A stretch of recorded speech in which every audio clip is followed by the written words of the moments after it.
શ્રી ગોવર્ધન रुग्णालय खाते जीएनएफसी कंपनीના સહયોગથી સીએસઆર ફંડ અંતર્ગત ફાયર અને સેફટીના પ્લાન્ટનું લોકાર્પણ શ્રી ગોવર્ધન रुग्णालयમાં ટ્રસ્ટીગણ, ડોક્ટરો, પેરામેડિકલ સ્ટાફ તથા જીએનએફસી કંપનીના હેડ નીતિશ નાયકની ઉપસ્થિતિમાં કરવામાં આવ્યું। ભરૂચના ડીડીઓ તેમજ વહીવટી તંત્રના સફળ પ્રયાસોના ફળ સ્વરૂપે ભરૂચની જીએનએફસી કંપનીની સામાજિક સંસ્થાના પેટા કંપની નિર્દેશ દ્વારા ભરૂચની ધર્માદા ટ્રસ્ટ દ્વારા સંચાલિત ગોવર્ધન रुग्णालयને ફાયર અને સેફટી પ્લાન્ટ અર્પણ કરાયો છે, જેનાથી આવનાર દિવસોમાં ગોવર્ધન હોસ્પિટલ સરકારની માન્ય આરોગ્ય સેવાલક્ષી સ્કીમો જેવી કે આયુષ્માન, પ્રધાનમંત્રી આરોગ્ય યોજના વગેરેનો ભરૂચ તથા આસપાસના આર્થિક રીતે નબળા દર્દીઓને લાભ મળશે। શ્રી ગોવર્ધન પ્રભુની કૃપાથી વર્ષ 1988માં શ્રી ગોવર્ધન रुग्णालय સ્થાપવા અંગેની પ્રેરણા સ્વપ્નદ્રષ્ટા ચંદુલાલ નાનાલાલ શેઠને મળી હતી, જેથી તેમણે ધન સંપત્તિ સમૃદ્ધિને સદમાર્ગે વાળવાનો નિર્ધાર કર્યો, જેથી જરૂરિયાતમંદ જનસમુદાય તેનો લાભ મળી શકે। વર્ષ 1992માં ગોવર્ધન रुग्णालय સાકાર થયું, જો કે શરૂઆત ઓપીડીથી કરવામાં આવી। ત્યારબાદ ઓપરેશન થિયેટરની સુવિધા, X-ray laboratory, physiotherapy, dental care, ICU વિભાગોની પણ સુવિધા ઊભી કરવામાં આવી।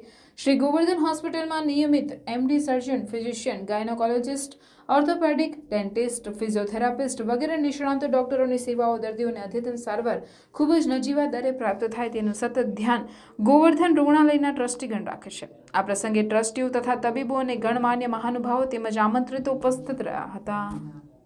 जो ज़रूरत की चीज़ें हैं वहाँ पे हम पहुँच पाएँ।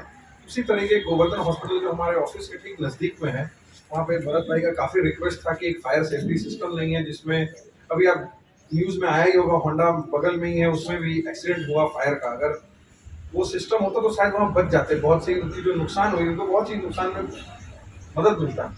इसके नज़र पे हमने एमडी साहब को रिक्वेस्ट पुट किया कि भरत भाई का बहुत हॉस्पिटल बहुत लोगों को, गरीब लोगों को बहुत मदद करता है, इसके लिए हम कुछ मदद कर सकें। इसके लिए थोड़ा सा एक छोटा सा पहल हमने आगे बढ़ करके एक फायर सेफ्टी सिस्टम का किया है, और आगे भी इनका रिक्वेस्ट है कुछ मेडिकल इक्विपमेंट का सिया मशीन है या कुछ है, तो उसको भी हम ध्यान रखते हुए वो भी हम अपने सीएसआर बजट में आगे बढ़ेंगे कि कुछ भी गरीब लोगों के लिए या किसी भी जरूरतमंद पेशेंट्स लोगों के लिए वो काफ़ी लाभदायक हो।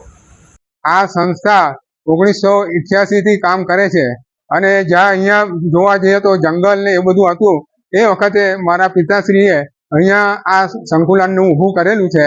અને આની અંદર અમારો એવો ઇતિહાસ છે કે જે નારાજ થયેલો દર્દી બી આવે તે અહીંયા એના ચહેરા ઉપર એને હસ્તરેખા થાય ને એ રીતની અમારે બિલકુલ નજીવા ભાવે અહીંયા દરેક આરોગ્યલક્ષી સેવાઓ પૂરી પાડવામાં આવે છે।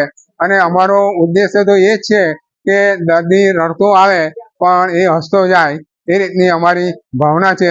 અને આમાં અમારે ઠાકોરજીનું ખૂબ જ બળ છે અને આ બધા અહીંયાના જે દર્દીઓની દુઆઓ બી સામેલ થયેલી છે અને વડીલોના ખૂબ ખૂબ આશીર્વાદ છે। એટલે અમારા માટે આજે ખૂબ જ ખુશીનો દિવસ છે। અને હું આ જીએનએફસીના જે સીઆરએસ ડિપાર્ટમેન્ટના હેડ, જે ફંક્શનલ હેડ છે, એ નીતિશભાઈ નાયકનો ખૂબ ખૂબ ધન્યવાદ પાઠવું છું કે જેમને અમને આટલી મોંઘી આજે ફાયર અને સેફટી સિસ્ટમ અહીંયા ઇન્સ્ટોલ કરી આપી છે અને જેનાથી ઘણા લોકોને લાભ થશે। અને અમે નવી નવી જે સરકારશ્રીની યોજનાઓ છે, આયુષ્યમાન કહો કે જે મહાકાર્ડ છે, એ બધાનો એનો અમે લાભ આપીશું, જેથી ગરીબ પ્રજા વધુ ને વધુ અહીંયાની સેવાઓનો લાભ લઈ શકે। અસ્તુ।